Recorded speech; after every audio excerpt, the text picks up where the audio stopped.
You have not owned a full hour of your week in about 10 years. Look at yesterday.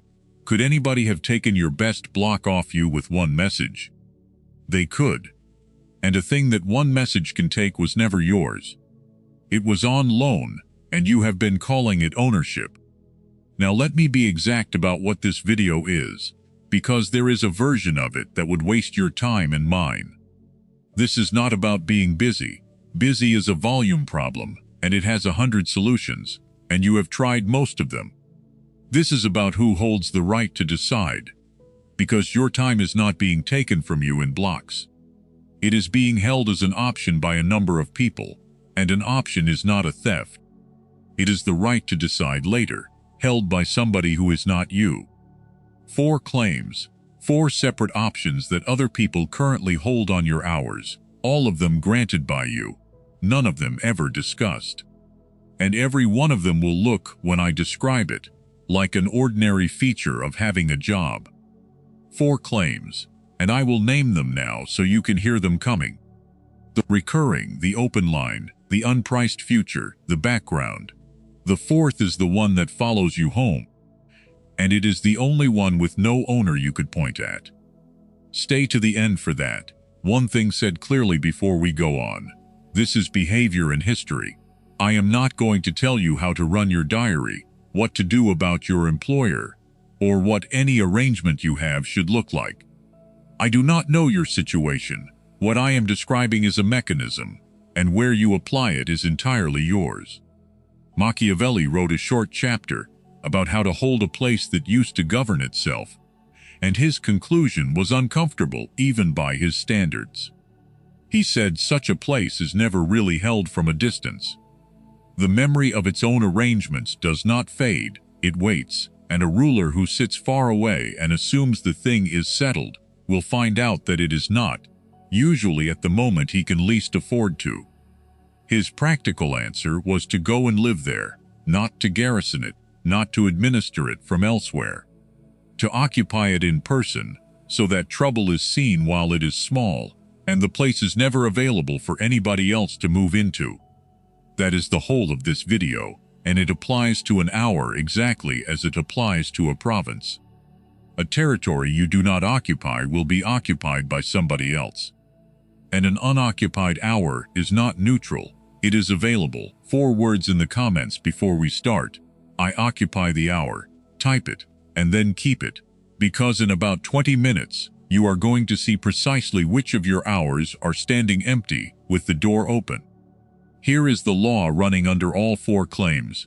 Nobody has to take your time. They only have to hold the option on it, and an option that costs nothing to hold is held forever. Think about what an option actually is. It is not the thing itself.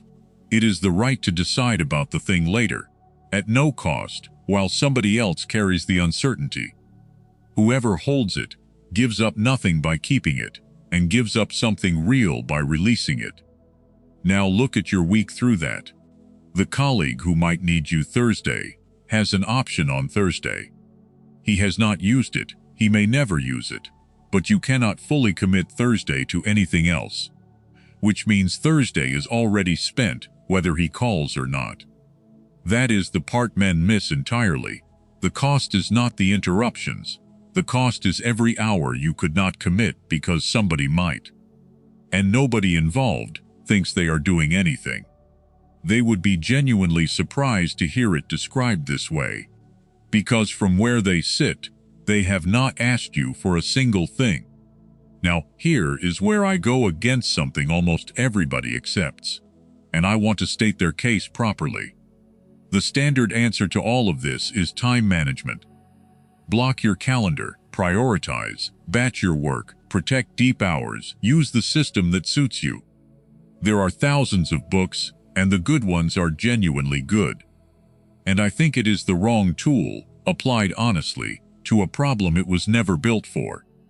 Time management solves a volume problem. It assumes the hours are yours, and the difficulty is fitting things into them.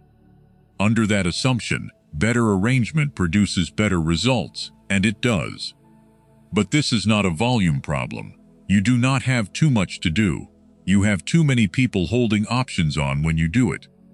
And you cannot arrange your way out of that, because rearranging a calendar that other people fill is administration, not control. It is the most sophisticated form of doing what you are told, and it feels like the opposite, which is exactly why it is so hard to give up. The test is simple. If you built a perfect system tonight, and every person who currently holds an option on your week still held it tomorrow, would anything have changed? You know the answer. You have built that system 4 times. Watch this in a life you will recognize. There is a man who is genuinely organized. His system is good. He plans his week on Sunday and he is not lying to himself about any of it. And by Wednesday the plan is gone. Not destroyed, eroded, by things that were each individually reasonable, none of which he could name afterwards, if you asked him. So he concludes the system was wrong, and he builds a better one. And the same thing happens, at roughly the same hour, on the same day, and he concludes the same thing again. He has been doing this for 11 years, and he has never once considered the possibility that the system was fine. What was wrong was that 4 people had standing permission to move things in it, and no system survives that, because a system is a plan, and a plan cannot outrank a permission. And it gets worse the better he gets at it. A disorganized man is a poor place to put work, because things get lost in him. But an organized man absorbs it cleanly, nothing drops, nothing has to be chased, so work flows toward him, and it flows there precisely because he handles it well. His competence is the reason his calendar is full of other people's decisions, not his weakness, and the better his system gets, the more of it arrives, until he is the most efficiently managed man in the building and owns none of it. So the recurring first, because it is the largest by volume and the least examined. And the men in the pack who can name all 4 by the end will stop rebuilding the same system every January. Claim 1, the recurring. The first claim is the recurring one, and it is the largest by volume and the least examined. Something was set up, a weekly meeting, a standing check-in, a report that goes out every month. At the time there was a reason, and the reason was good. The reason ended, the meeting did not. Here is what makes a recurring claim so durable. It never gets re-justified. It was justified once at the beginning, and after that it simply exists. And existing is the strongest position anything can hold in an organization. To remove it, somebody has to actively raise it, take a position, and be wrong in public if it turns out to matter. So nobody does, not because the meeting is valuable, because canceling it costs somebody something, and continuing it costs nobody anything visible. There is a well-known observation about this, that men usually treat as a joke.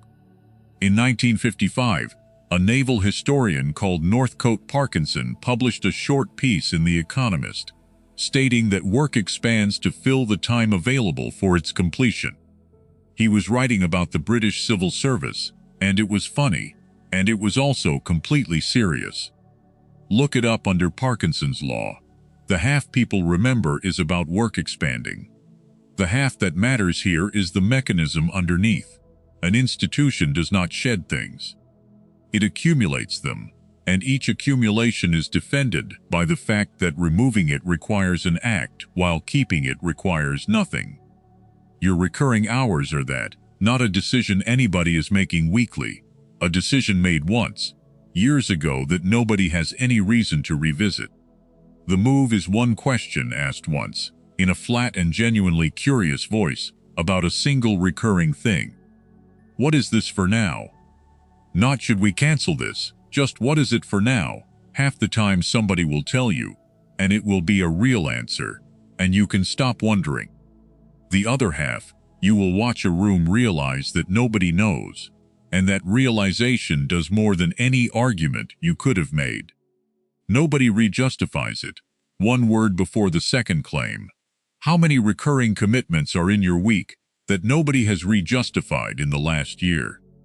0, 1, 3, more. Just the number, and I suspect the honest figures are higher than the comfortable ones. Claim 2, the open line. The second claim is the open line, and it is the one that costs the most while looking like nothing at all. You are reachable, messages arrive and you see them, not necessarily instantly, not necessarily always, but reliably enough that everybody around you operates on the assumption that reaching you is a solved problem. Now count how many people that is. Not people who message you often, people who could. Every single one of them holds an option on every single one of your hours. They are not using it, most of them will never use it, but the option exists, and it is free to hold, and it will never be released, because releasing it costs them something, and holding it costs them nothing. That is the whole mechanism, and here is what it does to a week. A man with 20 people holding free options on his time does not have a week with some interruptions in it. He has a week in which no hour is fully his, because any hour might not be. And the difference between an hour that is yours and an hour that might not be is not a small difference in quality. It is the difference between working and waiting. Now, the correction is not to become unreachable. A man who cannot be reached is not powerful. He is a bottleneck, and everybody works around him and stops telling him things. The correction is that reachable is a state, not a permanent condition. There is an enormous difference between a man who is reachable most of the time and a man who is reachable always, and everybody around you learns which one you are within about 3 weeks. One block, not a policy, not a conversation, not an announcement. One block per week where you are simply not available and where you do not explain it and where nothing terrible happens, which is the part that will surprise you. Open means everybody holds one. Claim 3, the future. The third claim is the one you grant most freely, because it costs nothing on the day you grant it. Somebody asks you for something 3 weeks out, and 3 weeks out is not a real place. It is a region of the calendar where there is space, where you are less tired, where the version of you who will actually do this thing is a more capable man than the one being asked. So you say yes, and when the day arrives you are furious with somebody, and that somebody is not the person who asked. There is a body of research on exactly this. In 1975, George Ainsley published work on what became known as hyperbolic discounting, and the central finding is that we do not value future costs on a straight line. We discount them steeply, which means a burden 3 weeks away registers as far smaller than the identical burden tomorrow. Look it up under hyperbolic discounting, or under present bias, which is the plainer name for the same thing. The practical version is uncomfortable. When you accept something for a future date, you are not making a decision on behalf of yourself. You are making it on behalf of a man you have decided is different from you, and that man does not exist. And the day arrives and it is just you again, tired in the same way. And notice how well this is understood by everybody except you. Nobody asks for a difficult thing tomorrow. They ask for it in 3 weeks, and they are not being cunning about it. They simply know from experience that the answer is more likely to be yes. The move is one rule, and it is the simplest thing in this video. When somebody asks for a future commitment, answer as though they had asked for tomorrow morning. If you would not clear tomorrow for it, you do not clear the 14th for it either. The date does not change what it costs. It only changes who you think will be paying. Future me is me. Now stop for 30 seconds and do this, because the second half will not land otherwise. Look at the coming week. Count the commitments in it that you did not initiate. Not the ones you dislike, the ones you did not start. Most men land somewhere between 6 and 12, and are quietly surprised by the number, because each one felt like a single small decision at the time, and none of them felt like a week being assembled by other people. And settle something for me, because this splits people properly. Is a man who protects his time disciplined, or is he just difficult to work with? Half of you believe availability is the price of being useful, and that anything else is precious. The other half have watched an organized man's entire year get consumed by other people's plans, while everybody praised him for how well he handled it. Pick a side and say which, disciplined or difficult. Now the story, because it is time, and it is the largest thing anybody has ever done with this mechanism. In the 1680s, Louis XIV moved the French court to Versailles, and what he built there was not really a palace. It was a schedule. The king's day was public, and it was fixed. There was a ceremony for his waking, the levee, which had stages, and the right to be present at each stage was a rank. There was a ceremony for his going to bed. There was a fixed order for who handed him what. Holding the candle at the coucher was an honor men competed for. And the nobility of France came and stayed and spent their lives on it.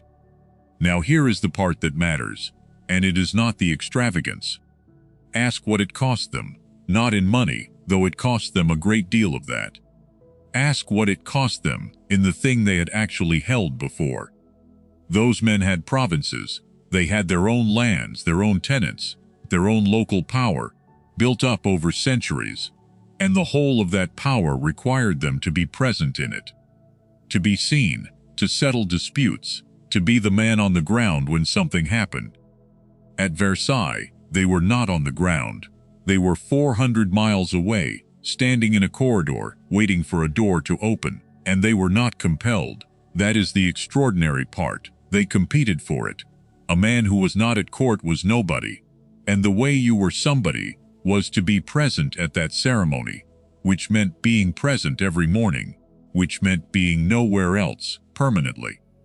Louis did not take their land. He did not need to. He took the option on their hours and let them hand over everything else on their own.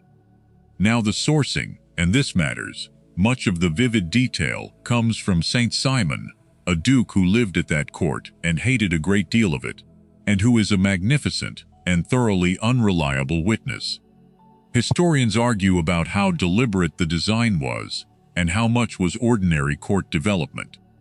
What is not in dispute is the structure of the day itself, or that the nobility spent their lives inside it.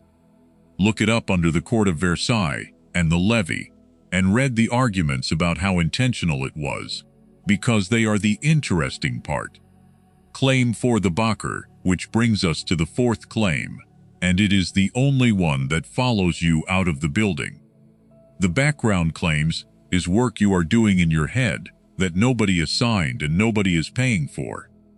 The unresolved conversation, the decision that has not been made, the thing that went slightly wrong on Tuesday that nobody mentioned, and that you have been turning over ever since. None of that is on any calendar. All of it is occupying hours. There is research that puts a name to the mechanism. In 2009, Sophie Leroy published work on what she called attention residue, and the finding is that when we move from one task to another, part of our attention stays with the first one. We do not arrive fully at the second thing, and the residue measurably degrades performance on it. Look it up under attention residue. The version that matters here is the extension. If an unfinished task leaves residue for the next hour, an unresolved situation leaves residue for the next fortnight. And unlike the other three claims, this one has no owner you could name, and no meeting you could decline. The correction is narrow, and it is not about clearing your head, which is not a thing anybody can do on command. It is to convert the open loop into a dated one, not solve it, date it. The unresolved thing gets a specific slot, written down, where it will be dealt with. Thursday at 11, this gets decided, and the reason that works is not organizational. It is that an open loop occupies attention precisely because it is undated, because some part of you is checking whether now is the moment. Give it a moment, and the checking stops. Not solved, scheduled, those are different, and only one of them is available to you today. I do not carry it home. Name yours 1 to 4, the recurring, the open line, the unpriced future, the background. One digit, that is the whole comment, and you knew which one before I finished the list. I think most of you are 2s. and that the 4s are the ones losing the most without being able to point at it. Now the warning, because there is a version of this that ruins a man, and it is easy to reach from here. You can take these 4 and become somebody whose time nobody can get. Every request weighed, every recurring thing challenged, a man who has to be booked, who is famously protective of his hours, who has made his calendar into a fortress. And it works, in the narrow sense that the hours come back. What also happens is that you stop being in the room where things are decided before they are decided. Because most of what matters in any organization does not arrive as a meeting request. It happens in the 15 minutes after a meeting, in a corridor, among the people who happen to still be there. A man who has optimized those 15 minutes out of his week has optimized out the only part of it that was not already on a calendar. So here is the line, and it is exact. The 4 claims are about the options other people hold by default. They are not about being present, occupy your hours, then spend some of them, deliberately, in the unstructured places. Because a man who is never loose is never told anything. The difference is whether you chose it. Now the turn, and it is not where you have been looking. You have spent this video thinking about people taking your time. 4 claims, so presumably 4 parties who need to be dealt with. Look again at how each option was granted. The recurring one you agreed to once and then stopped attending to. The open line you never set a limit on, so the limit became none. The future commitments you granted personally, in a good mood, on days when the cost was invisible. And the background is entirely inside your own head, where nobody else has ever been. Nobody took anything. In all 4 cases you left the hour standing empty with the door open, and something moved into it. Because that is what happens to unoccupied ground. That is the Machiavelli line from the start of this video, and it is the only instruction in it. A territory you do not occupy will be occupied, not out of aggression, out of the ordinary tendency of empty things to fill. An hour with no owner is not free time, it is available time, and the difference is everything. And there is a second half, and it is harder. Some part of you has needed those claims to exist, because a man whose week is full of other people's decisions never has to find out what he would do with a free one. An empty Thursday is a question. It asks what you are actually for, what you would build if nobody was asking for anything, whether the thing you have been telling yourself you would do, given the time, is a thing you would actually do. And that question has no comfortable answer for most men, and the claims on your calendar are what protect you from being asked it. That is why the systems never hold. Not because they were badly designed, because some part of the man building them did not want them to work. A full week is exhausting, and it is also a complete alibi. Every year you did not do the thing has a reason, and the reason is documented, and it is not you.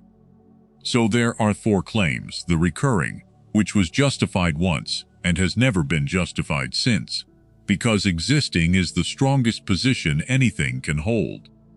The open line, which hands a free option to every person who could reach you, and free options are never released. The unpriced future, granted on behalf of a more capable man who does not exist. And the background, which follows you home and has no owner you could name. And the question from the middle, disciplined or difficult. Here is my answer, and it is not the comfortable one.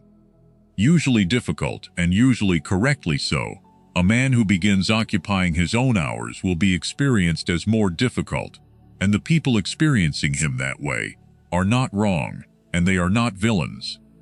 They had something free, and now they do not, and that is a real change to their week as well as to yours.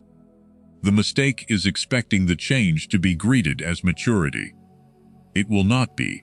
It will be noticed quietly and priced in, and a month later it will be normal, and nobody will remember it happening. That is the whole cost. A month of being slightly difficult, in exchange for the first hours you have owned in a decade. So what changes? One block, not a system. One block in the coming week where you are not available and you do not explain why. 2 hours is plenty. Put something real in it, because an unoccupied block is not defended and something will move into it. And when it is over, notice what actually happened, because it will be almost nothing. No crisis. 1 or 2 messages answered late. That is the entire consequence. And it is a great deal smaller than the thing you have been protecting against for years. Here is what arrives, and it is not what you expect. Not more time. At first, 2 hours is 2 hours, and it will not change your week. What changes is that you will have one piece of direct evidence that the whole arrangement was voluntary. And once a man knows that, he cannot go back to believing it was done to him, and everything after that is his own decision. 6 lines, they are yours now. I occupy the hour. Nobody rejustifies it. Open means everybody holds one. Future me is me. I do not carry it home. An empty hour gets claimed. One of those went in harder than the other 5. Put it below with your claim number beside it. And I read all of them. And if you think I am wrong that time management is the wrong tool for this, say so properly, because that is the part of this I would most like to be argued out of. Subscribe if this is the kind of thing you want more of. You are one of the pack now, whether you signed up for it or not. Next time, there is a thing that powerful men refuse to explain, and the refusing is not arrogance. It is the whole mechanism. Say it one more time and mean it. I occupy the hour. Take 1 block. And remember what 400 families gave up for the right to stand in a corridor.